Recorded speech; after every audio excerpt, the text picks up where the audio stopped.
class of '67. Ken Powers, also class of '67. And Tim Thomas, also class of '67.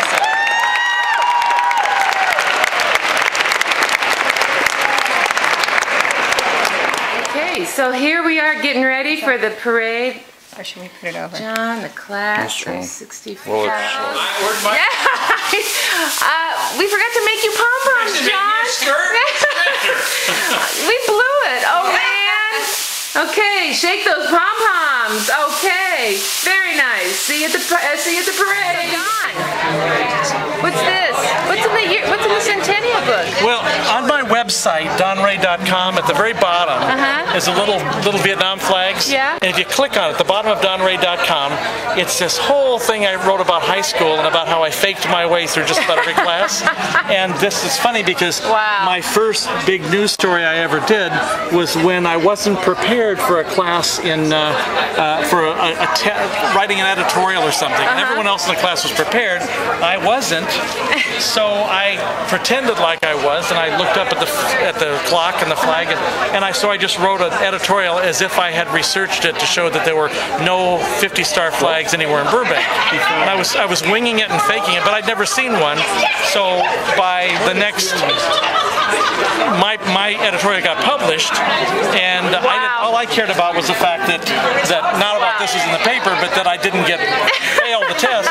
And then I got called in later, or my teacher got called in, the advisor, and Larry Lloyd, and apparently it caused such a furor around Burbank that parents were calling in left and right to the Board of Education saying, why are there no flags? And so they had to send people out to every... It's almost like that 1984 or that radio program where they said there was yeah, but anyway, so they sent delegations to every classroom in every school in Burbank, and there were no 50-star flags. So it turns out I was right, not because I prepared for it, but because I sat in class looking at the flags and the clock instead of studying. And so it turned out to be a hell of a story. Wow. And it changed everything. They were in a warehouse the whole time, but it's so quick funny. bio. So from high school, what happened? Oh, from high school, I decided to get out of the house, and so I protested my stepfather by joining the Army, and I went to Vietnam. In fact, Bill Brick enlisted me in the Army. So I went to Vietnam and got back from Vietnam and spent some more time in Michigan as a dog handler. I was a dog handler. Wow. And then I got out there and went back to the post office, postal police, U.S. Postal Inspection Service as a nobody. And then after that, after 10 years with the government, I switched and went into journalism. Started with NBC and worked at Channel 2, Channel 4, PBS station in Phoenix. Wrote some informational books on public records. I'm the guy who broke the original story of the Michael Jackson investigation about him molesting children. Wow. And a few other things. And then somehow, because I can't keep a job, I ended up getting invited to train journalists overseas. So I traveled the world training journalists. So that's what you do now? I have been until recently, and right now it's sort of dropped off because of elections and stuff. So now I'm scrambling to make my house payment right now. And I got a couple books in the works. It's getting dark. Okay, there, go on. Oh, that's right. But and I'm waiting to find out from my agent about a book about. Are you ready for this? I'll release this now publicly for the first time. That the U.S. Military detonated a nuclear device in Laos in 1968, and I'm on it, and I'm close, and but I can't do it until I've nailed it. But all right. And I'm married second time. My wife Xiaomei is from China. She's wonderful, and I've got a stepson who's 19 from China, and I enjoy California history, Southern California history, Los Angeles history, writing. I have a blog, Don Ray Adventures at blogspot.com, and I don't know. That's good. I've accomplished nothing in my life. I've accomplished nothing. Well, for being a nobody and doing nothing, we went to Miller together. That's right, we did. We went to elementary school. Yes, a little taller, you know.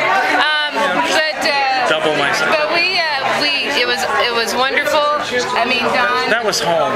Yes. That really was, because that was one place where I felt like I was accepted among the friends, and it was just marvelous. Well, you know, you're an example of what someone can do when they just have passion and a desire and they're willing to do it. And they don't want to retire or have health insurance or life insurance. Living on the edge. Well, it wasn't intentional, but it just kind of turned out that way. Well, yeah, because we're at the Centennial Burbank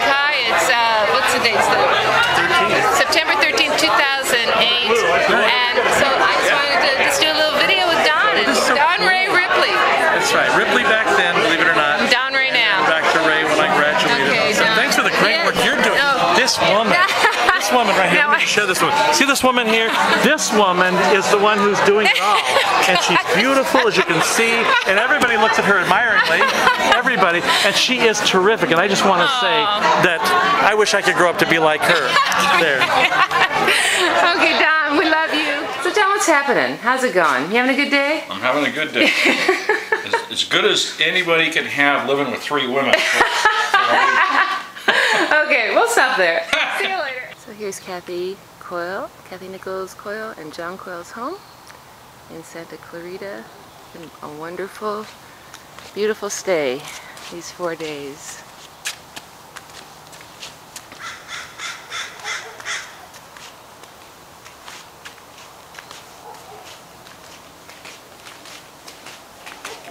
There they are. Okay, introduce your dogs.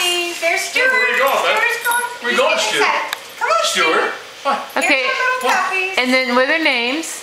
This is Shiloh. She's 6 months old. Aw. She's white Scotty. This is Robbie. Robert the Bruce. And he's what, 4 months old. The Brindle Scotty. Uh-huh. And then Stuart. Stuart's 12 years old. He's the old man. Yeah. And he's, Stuart They're McLeod. our kids. yes. Yeah. Stuart McLeod. Yeah. We have fun with them. They're great dogs. Yeah. Oh man. Look at them. They're so cute. Oh man. Oh man. They're not very affectionate though. Yeah, right. Yeah, they're really not.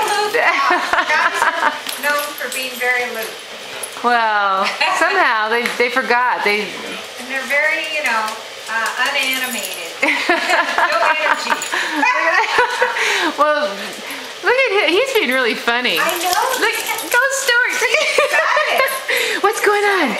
Wait. Stuart's gonna be 12. Wow. That's a lot. That's pretty good for him. Yeah. Look at him. Here he goes. What you got? He's got a bone. Oh yeah.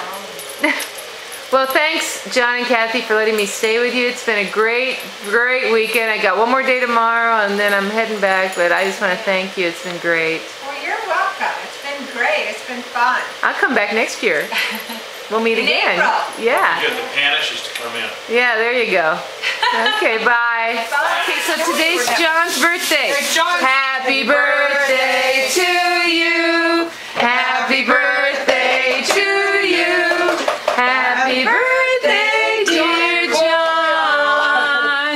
Happy birthday to you. Well, thank you very much. And I'm waiting for the mailman to deliver me my Social Security check.